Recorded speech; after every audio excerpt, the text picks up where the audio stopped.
You didn't think I was that. You ain't give Slim that chance, but you gave that you thought was that chance.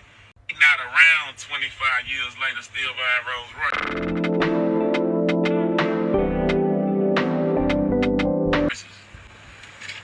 I seen you get.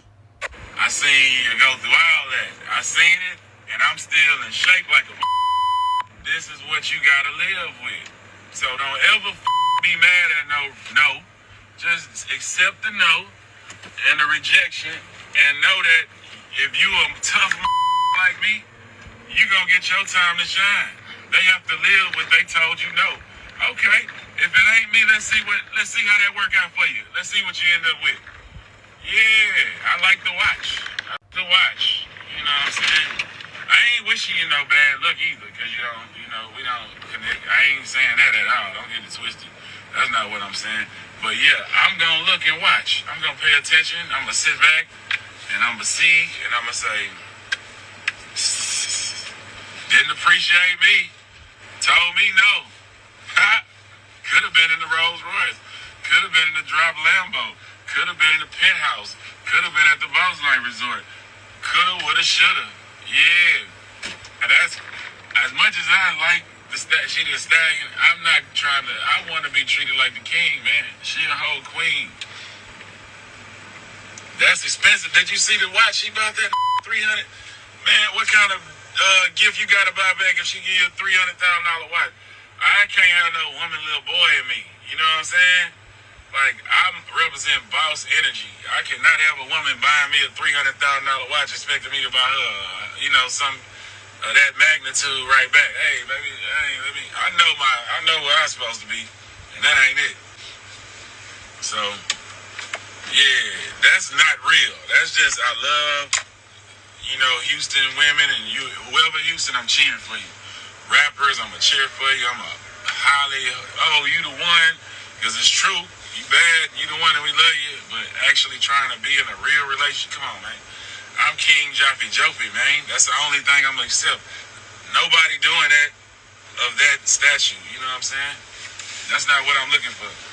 You feel me? I know what I need. I'm acts of service is my love language. Y'all see the meals in the bed, you know what I'm saying? Yeah, I need all that. That's the type of I am, you know what I'm saying? So I already know what I need, and I know what make me happy. So, not get mad. Don't never accept a no as a bad thing. And that's why you always see a Slim, I shoot for the stars, right? I shoot for the stars, and I get this by the biggest. But you gotta live with that no. You gotta live with that no. Damn, you gotta live with that no. Just know that while you out here throwing them no's around, I'm watching. I'm on your story. I'm on your Instagram. I see that you ended up with. I see it. I see you struggling. I see you going through your shit. I see you. I see how that shit didn't last long. You thought you was doing that shit lasted 2 months. You thought you had a square dude. He went to college. He was a straight square. Slim Thug. I ain't with you. I with somebody who, a lawyer who went to Harvard and all this educated shit. I seen that shit crumble. Let that be the strength to continue to chase your dreams and climb higher in life. And for everybody who thought you wasn't gonna be that bitch, it's your job to prove them wrong. You know what I'm saying? It's your job to prove them wrong. We gonna see where your no. It's kind of sad to hear a grown man cry over a rejection, like a no, instead of just accepting what is, instead of just allowing the no to just be a no and move on to multiple women, because I believe that he's a good looking man. He just needs to work on his self-esteem, because that screams I have a low self-esteem. I don't have any other women paying attention to me. Megan should have, and I don't think he even likes Megan to that extent, because what do you mean when you bring up that her relationships don't last? What do you mean that we have grown men betting over this woman's relationship status? What do we mean by that? What do we mean when we look at men behave the way that they behave over a woman who is grown enough to make her own decisions? Like, I don't get it. Like, how can a no affect you this bad? How can a no just be like, mm-mm? Like, how can a no just be like, just something that affects you like this? Like, how can a no be something that you know makes you act up like this on the internet because you've been talking things that are not even correlated to one another, crashing out on a TikTok live, cursing out, just being in a Megan's business instead of just moving on, accepting the no, living in that dream, supposed dream, instead of chasing after Megan and who she sleeps with and how long it's gonna last and why is she buying a 300K watch for this man. I don't want to, like, you're not him. Like, you don't know what this man has done for her to even do what she did. There are ways that a man can contribute in your life, and sometimes it does not have to be monetarily. Sometimes it's their presence. Sometimes it's that having a man in your life. Who says that you can't even heal with a man? Who said that a man cannot heal you? If only we were made to be individuals and we didn't need people, then we wouldn't need to heal at all. Do you understand? It's just something that's so weird that if this man provides that service, that's of love to her, and it works for her, then why should we act like this for her? We should be happy, right? Slim Thug is jealous of Klay Thompson, and I think Slim Thug should change his name to Slim I Need Hugs. Fuck the I, Slim needs hugs. Just for what he's going through, for what he's putting himself through right now, I think a name change would be an ideal situation for him. Slim Thug's social media persona, because we're not talking about the rapper here. We're talking Slim Thug the rapper and Slim Thug the social media nigga. It's two different people. Slim Thug's social media persona has declined every single year since he called Russell Wilson a square. It has. And he hasn't been able to recover from that, because it's like every time this nigga gets in front of a camera, he says the stupidest shit you ever heard in your life. Klay Thompson and Megan Thee Stallion, they look happy together. Klay, I've always been a big supporter of Klay, and great basketball player. Seems like a really nice guy. Megan Thee Stallion's cool. I like some of her music, but they look happy, But you can tell that Slim Thug is he's hurt by this, and it's one of them.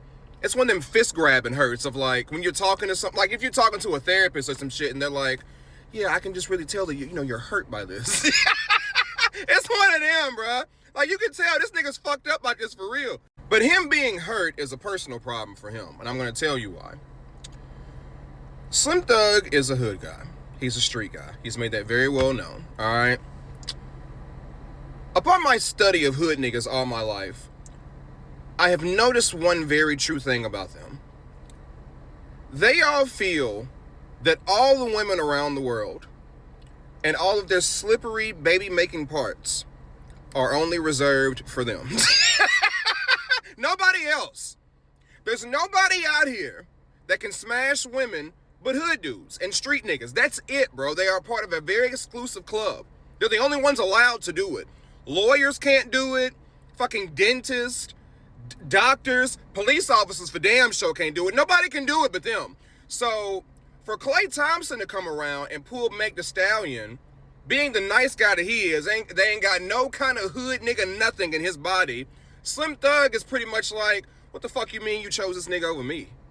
You know who I am? I'm Slim Thug. I'm a hood nigga. I'm a street nigga. What does Klay do? What does he shoot threes? I shoot niggas. Nah, that was crazy.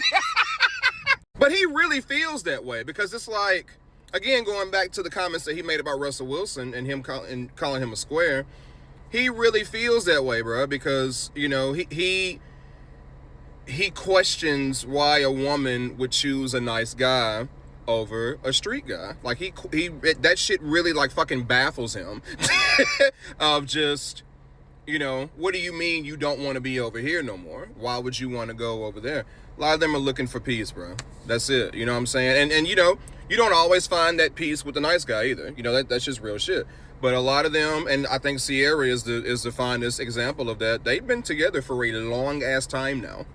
Very long ass time. You know, I was one of the people that was, you know, putting the little umbrellas and shit under you know, all the fucking Seahawks. Kind of like I was one of them, bro. And like that shit was lame of me, because I'm happy that Sierra's happy now. And I love Future. He is the king of our hive. But we all know that Future ain't shit. Future knows he ain't shit. So like, you know, Sierra won that battle, as a lot of women do win that battle when they stop dealing with those type of men that put their fucking life through hell and they choose peace. And there's nothing wrong with that, bro. Like, why is that a problem? So yeah, man, I hope that nigga is gonna be all right. Because like he's really torn up about this. Like you can tell, and it's just like, damn, bro. Like you all right? Damn, like there's evidence, bro. There's evidence out here that women are leaving, and especially, you know, I'll be 37 in a couple weeks. I've seen so many women like change their direction when it comes to dating, you know, and they're dealing with men now you never thought that they would ever deal with. And again, Sierra is the finest example of that. And that's okay, bro. They're just choosing some different shit again, bro. A lot of women are out here looking for peace that they never got within their type. And there's nothing wrong with that, you know. So when it comes to that shit, yeah, nice guys still finish last, but a lot of hood niggas are starting to finish last too. It's happening, bro. The fucking evidence is there, damn it.